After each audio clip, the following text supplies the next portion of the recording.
શું નામ તમારું? સોલંકી લાલ છે. શું ઘટના બની? ઘટના રાત્રે પેલું દશામાનું વર્ષ હતું મારા ઘેર પ્રોગ્રામ. ભાઈ અને ત્યાં છોકરાઓ આવ્યો હતો દશામાના વર્તમાં.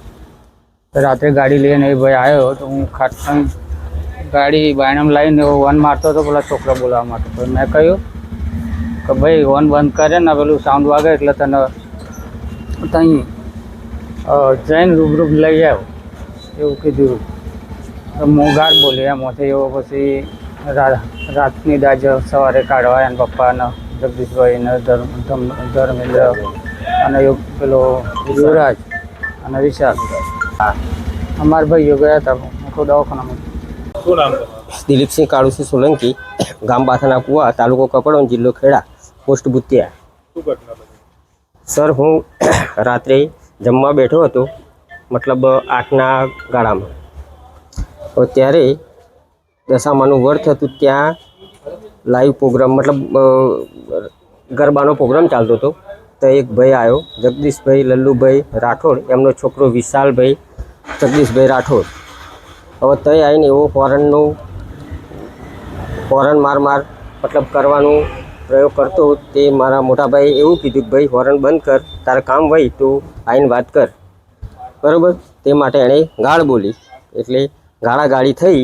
પછી એવો ઘરે જતો રહ્યો અને સવારે વહેલો એનો મોટો ભાઈ ધર્મેન્દ્રભાઈ જગદીશભાઈ રાઠોડ, એણે આ ભાઈ મારા મોટા ભાઈ નાવા બેસતા હતા તો એ આવીને સીધો હુમલો કરી અને કળાનો અને 3 જણા હતા, યુવરાજસિંહ રાવજીભાઈ રાઠોડ, ત્રીજો વિશાલભાઈ જગદીશભાઈ રાઠોડ અને ધર્મેન્દ્રભાઈ રાઠોડ.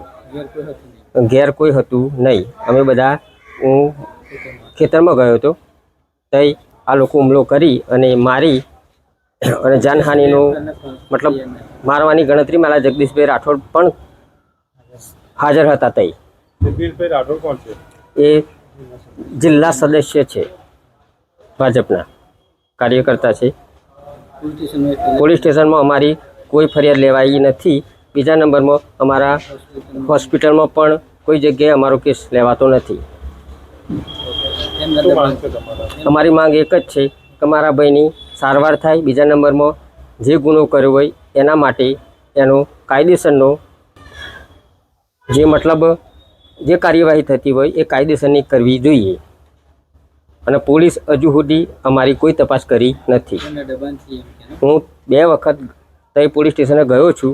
પોલીસમાં એ લોકો એવું કીધું કે તમે દવાખાનામાંથી જે રિપોર્ટ આવે ત્યાં પછી અમે કેસ લેશું. તો સુધી અમારો કેસ લીધો નથી. Rural police station Kapadvanj.